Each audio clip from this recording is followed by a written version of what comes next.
Hi, this is Conrad Zimmerman with FistShark Marketing. If you're into our show, we hope you'll consider supporting us with a small monthly contribution through Patreon. For less than the price of admission to a donkey show, you can help us conceive acts of equally senseless depravity. Just visit patreon.com/fistshark or click the big Patreon button at fistshark.com for more information. And thanks for listening.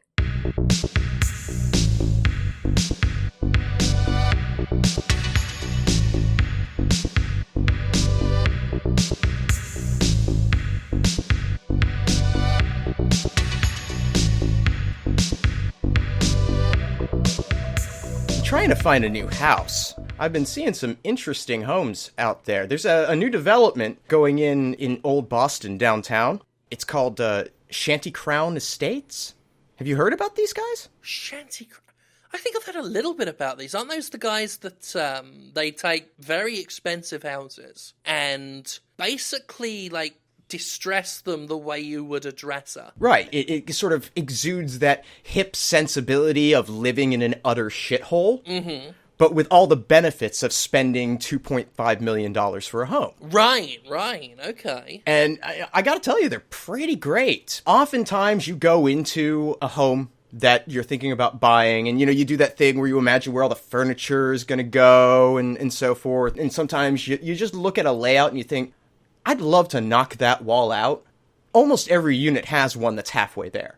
It's great. The time savings is going to be incredible. Okay, I think I've driven past this place before. Is that the place with all the cars? And the dogs, yeah. A lot of dogs. A lot of three-legged dogs. Mm-hmm. Yeah, okay, I've been past there. I thought it was weird because they've got cars without wheels that are propped up on bricks. Yeah. Except the cars are like limousines and Rolls Royces and things. It's really a status thing. For the people living there, that it's like, look at my Rolls Royce, isn't it magnificent? They have no intention of actually driving it. Yeah, and well, of course, we live in a society now where it's so expensive to be poor that it's actually become something only the rich can do. Right, and they are living in style down there. I must admit, I've driven past there a few times and I get a little bit jealous. Well, they have one model where all the copper piping has already been removed. Really? Yeah, no water at all.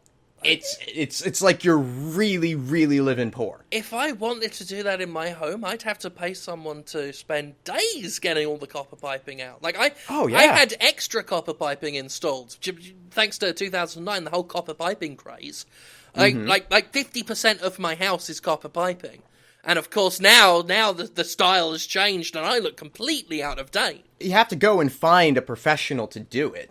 You can't just hire any contractor. You need to find someone with a serious meth problem. And, I mean, that's not hard, necessarily. I've got Vince Vaughn on speed dial. Sure, but you want someone you can trust, right? Yeah, somebody's going to do the job right. Not Vince Vaughn.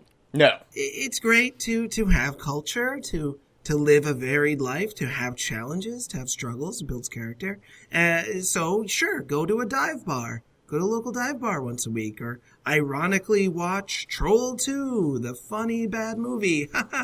Not live your life in a house where the windows literally explode if you touch them. Well, here's the beauty of it. It's because obviously people with money, they want to live like poor people, but they don't want to live like poor people. They want the status, they want the look, they want the cute, ironic fun of feeling down on their luck. But, there are professional hobos that are paid to live there. Yeah, and they are pulled from the very, very best of the hobo population. I mean, they are loud, and they just shout for seemingly no reason.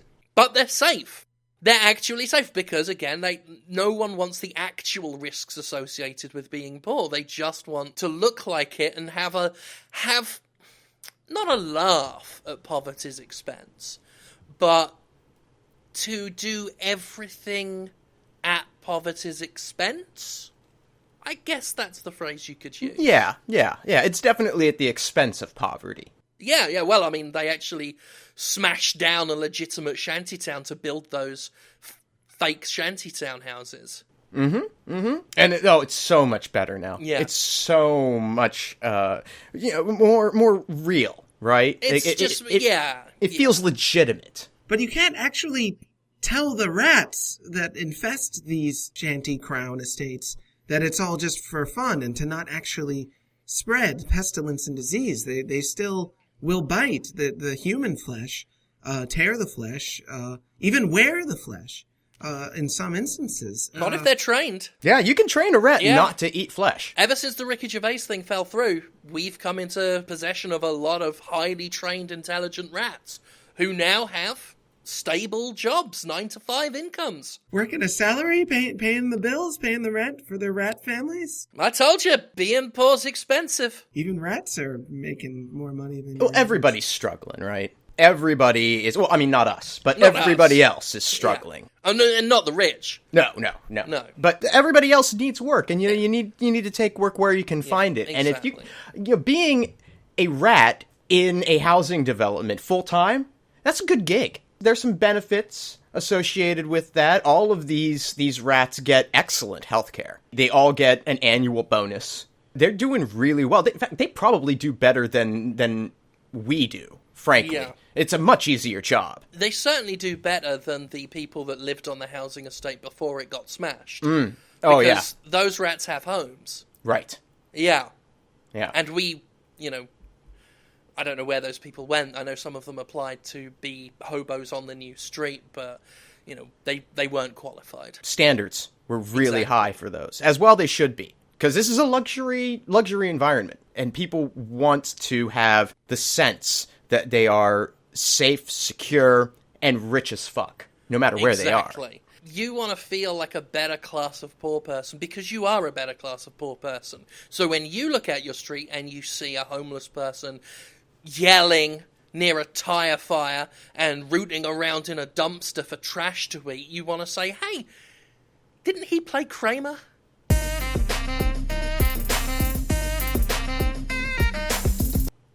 God damn it! We've been beaten out. By who? Polished response. Again?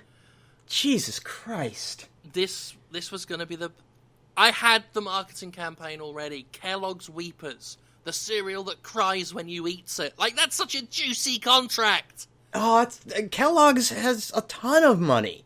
We could have sold so many ads. And I was looking forward to free cereal. Well, yeah, who doesn't love a free meal? Crying cereal? What? Weepers? What does it do? Kellogg's Weepers. I don't know how it works. I didn't want to question it. It seems very unethical. But yeah, it's how they want it to be the new Snap, Crackle, and Pop. It's sob, sob, and sob. You pour the milk in it, it starts to whimper, and as you chew, it just cries and cries in your mouth. Apparently, it's the perfect start to the day. Well, I mean, it's certainly how I like to start my day. I wake the kids up and I tell them that they're awful and they're never going to amount to anything. They cry a little bit and that's how I sort of get going, It energizes me. It's so uplifting, is it not? So yeah. I punch the paper boy. I think it's important to start your day off right, and the idea of having a cereal that'll cry, that's great, because I gotta be honest, that the kids aren't giving me the response that they used to. They seem to sort of be acquiescing to the idea that they're just gonna die miserable and alone. Well, the thing about hearts is that they harden. Right. But cereal only gets softer the longer it's in the milk. Mm-hmm. And it's not ours! Because Polished Response? Who are they? They've got the contract? Oh, don't get me started on Polished. They are the worst. Always taking clients and business away from us. I mean, they're probably our chief rival. Oh, so they're good at their jobs. Good. Do they get a lot of high-value contracts? Are they focused on their jobs? Do they get results? Yeah, if that's how you want to measure, good. Yeah, that's your definition of success, I suppose, but are they going to pick the pigeon feathers out of Dean Cain's mouth? No, that's what we're here for. We bring a personal touch, and a big company like Polished, out in fucking New Boston, all the jumped up New Bostonites out there with their clean suits and they're interns that they respect. I don't understand how anybody does business that way, frankly. And their reputation is such that it's boring. Like, it's done. Everything that they do has been done before. That's you know? it. Yeah, they seem to use tried and tested methods to get expected successful results. Where's the love? That's called craftsmanship. That's following. It's not craftsmanship. It's sterile and it's clinical. It's by the numbers bullshit. That's all it is. They check off the boxes one after another to do all the things to market a product, but they don't put any soul into it. Let me ask you a question, right? What do you think Polished Responses health plan does? Do they cover needed treatments for medical and maybe psychological help? Exactly. They don't put centipedes in your bloodstream. Dr. Nightscream is a goddamn professional. He's a creative soul, true. He's an artist. You know, you go to Polished Response, and if you get sick, their health plan will get you healthy. You get sick at FistShark marketing, and you get to meet a veritable sculptor of flesh, a living Zamishi. And you come out of it a changed man. Absolutely. Well, I mean... Literally. Yeah, man's pushing it. You know, you could come out like some sort of Pelican Boy, like our new mailroom clerk. Pelican Boy. It's a good look for him. Hey, actually, I think Pelican Boy gets more girls now than he ever did. I mean, he eats them now, but a relationship's a relationship, however brief. They're getting results, though. I get the irritation, the jealousy, but... Well, here's the thing. Their tactical field unit is more advanced than ours. That's the issue. Ever since we lost the Battle of Goldie Horn, they have rolled out new weaponry, better trained soldiers. It's a bloodbath for us, and we can't keep up. So we need to kill them better in order to get the jobs before they do? I sometimes forget that you're new here. Marketing firms, especially in Boston, have what we would commonly refer to as a feudalist society. We do battle over contracts, and it's a very brutal environment. And that's why we have kind of what we call proxy wars. In the old days, it would be bidding wars. We'd offer better services, we'd put money into marketing campaigns that catch people's eyes. Nowadays, it's much more efficient to take boy soldiers, train them into hardened killers, and send them out to die for us.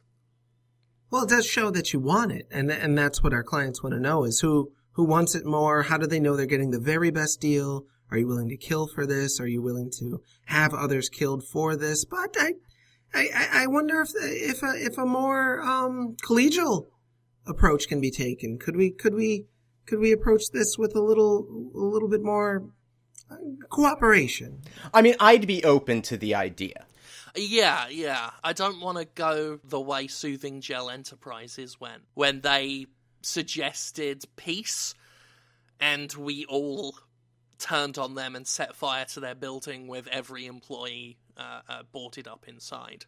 Right, like it seems like a good idea. You know, oh, well, we could all be friendly towards each other, but this is a cutthroat business, and you can't rely on anybody else being willing to work with you. Yeah. You know, because the moment you turn your back, a knife's going in it. That's just the nature of marketing. Then again, alliances can be useful. I mean, just last year I heard that Hawkwind and Fire met up with Smoochy Smoo, and together they're stronger than they ever... I mean, they were nobodies in this business, but together, I mean, hell, they got Tom Hanks, his brother. Hawkwind and Fire and Smoochy Smoo? Yeah, I mean, they still operate as separate businesses, but they share resources. They will farm out certain contracts to each other. Political alliances in the world of marketing can be devastating for the competition, and I'm starting to worry about them a lot. I wonder how we could get in on that. How could we get, I don't know, even Polished Response to potentially see us as a resource for mutual benefit? If you propose an alliance with Polished Response, Well, you've said a lot of negative things about them, but with the tone of acknowledgement of their ability. It's like that with family sometimes, right? Like you hate your dad, you want to kill your dad, but you do know he has a car. And if you kill dad, he will give the car to somebody else. So you play nice with dad, you get the car, you kill him after the car breaks down. You wait. Mm-hmm. Well, okay, Paulson. Actually, do you mind if I call you Paul? Sure, you could call me Paul. Okay, just I knew a Paulson, and he worked in marketing, but we boarded him up in a building a few years back and set fire to it with a bunch of other marketing directors. Very funny story. Oh, the screams. Oh God. But let me respond to your suggestion. First, if I can just call in Doris. Doris, can you bring in a glass of scotch and a fireplace?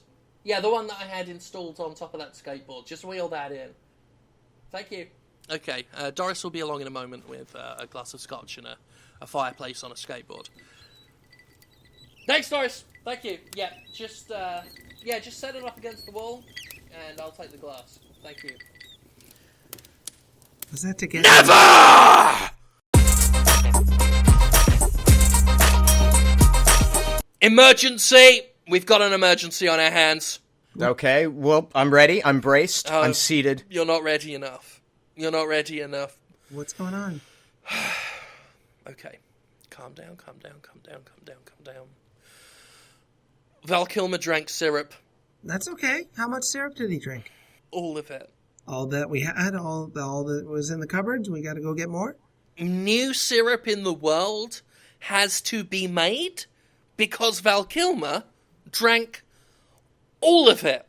How does one consume all of the syrup on Earth? You gotta be Val Kilmer. His blood sugar must be astronomical. Is he okay? He doesn't have blood left. It's just sugar. And he's all right? He's not in the hospital? He's not close to death? He's alive? I mean, he exists. I wouldn't call it any kind of life. But that's been that way for a long time. It's not like that's new. No, yeah, he's happy. He's happy. He's not complaining, you're saying. He's fine. No. He's not complaining at all. So what's the emergency then? Well, aside from the fact that more syrup has to be made. That'll happen. Well, I mean, we've got the Mrs. Butterworth's contract. That's only Skrilla in the pocket for us. No, the biggest issue is he's in downtown Boston right now secreting. Like, syrup? He's got a new thing, which only Val Kilmer can ever physically have, but what doctors are calling the syrup sweats. He's exuding syrup from his pores. Yes, and the syrup is thick, it's sticky, children are in it now, and cannot be removed. Like he's just like leaving a snail trail behind himself? Yes, Val Kilmer's snail trail has proven problematic for the children. So it's an issue. I understand there's probably some sticky kids. It's one hell of an issue. It's issuing all over the fucking roads. So it's not just a few children who got a little syrupy, you're saying? Let me ask you a question, Paul. Have you ever seen the movie The Blob? Oh, sure. Yeah, the horror movie The Blob. It's very scary. Yeah. Imagine that, but instead of a giant blob consuming everything, it's Val Kilmer. And then you understand how much worse this is. Well, I mean, that's just the way it is with Val. Everything he comes across winds up worse. To say nothing of what he comes in. So it's the size of the blob, and it's coming from his sweat? It's not the size. It's more the spread.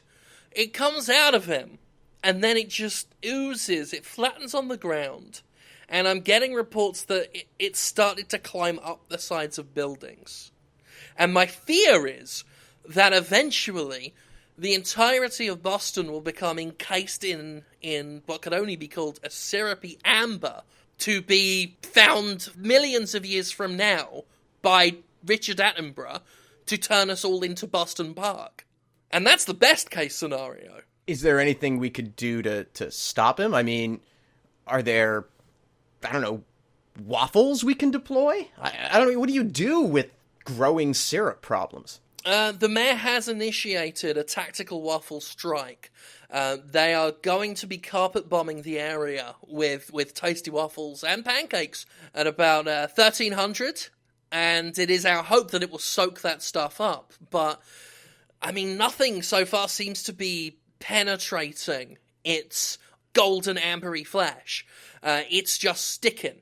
And again, I've got to tell you, I can't tell you how many children are trapped there, and the parents are just leaving them. Because they're at least capable of resisting the pull of the syrup. For now, they've got the strength, and, you know, anyone who is, like, yelling at them, just pull them out of their shoes, just pull them out of their shoes, the parents are saying, no! Are the children upset? Are they just interested?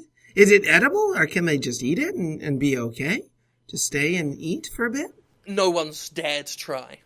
We don't know what syrup's like once it's passed through a Val Kilmer filtering system. Well, already we're seeing that it is clearly different. Yeah, right? yeah. I mean, remember, like, when we tried that with coffee? When he had the coffee sweats, like, we thought it would be, like, some brand new take on the idea of coffee. And it was. It was. But no one wants to drink Nazi coffee.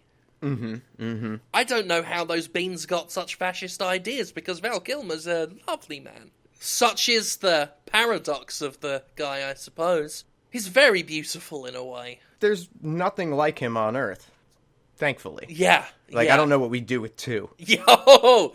Yeah, thank God Dr. Nightstream cancelled that idea. So if we can hope that the waffles and the pancakes will soak it up, and then we won't eat those, I guess. We'll put them in a landfill or something. But if Kilmer's still on the move, if Val's still on the move, secreting and covering, it could go global. Now I propose we make a giant stick. Make a stick like one you would get from a tree? Mm-hmm. It's too late for everybody else. But if we make a giant stick and put it in the ground and climb up that stick and live at the top of that stick, we might be okay? I'll be honest, I was looking outside the window at a stick when I said that. It's one of those, inspirations from seeing, first thing that comes to mind kind of deals. Yeah, right? yeah. I realised that 50% of my stick-based ideas don't pan out, so it's a gamble if we go the stick route. Sure. It's not the worst idea, and I appreciate your dedication to your client. You don't want to put him at risk or put him out in any way, but why can't we just put him somewhere? Maybe put him in a rocket and put him on another planet. He could take over that planet with his syrupy excretions, or under the sea. There's plenty of room under there. He could become a ruler of the new Atlantis that is made of syrup. You could put him in Antarctica. No, plenty of room there. Just freeze the syrup. He could feed off his own syrup and survive in the Arctic tundra. I get what you're saying, but we've tried all these things before. Yeah, he just keeps coming back. Yeah, well, I mean, he's banned on the moon. The people already there don't want him. The ocean, it just sort of, him just standing near a body of water poisons it. Like, that whole thing that was blamed on BP a few years back, like, no, that was just excellent work on our part.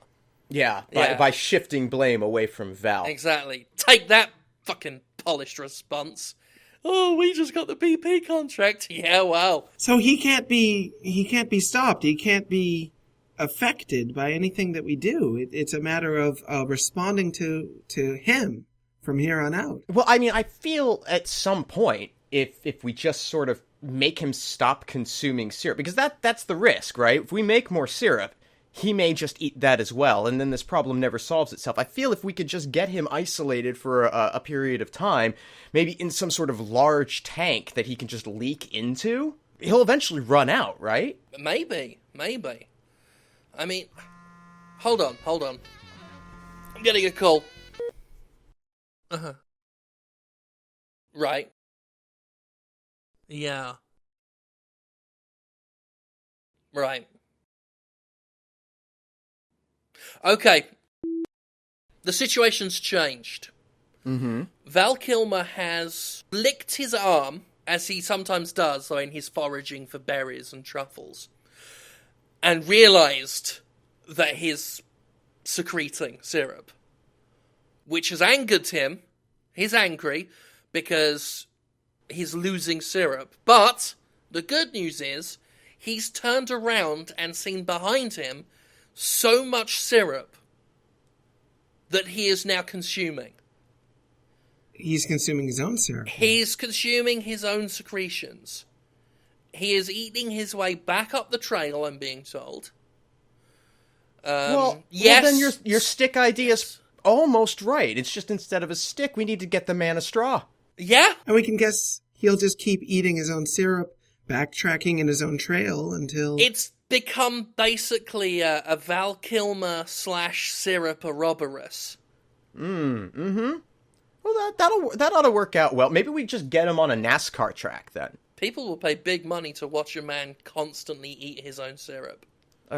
Yeah, let's make some lemonade out of this. Is all I'm saying. We could definitely find a profit opportunity in the entertainment value of Val Kilmer moving in a circle, eating his own syrup sweats. Yes, but I do want to check that when you say let's make lemonade, you're being rhetorical and not literal, because I don't want Val Kilmer to drink lemonade again, because, well, Nevada's never been the same.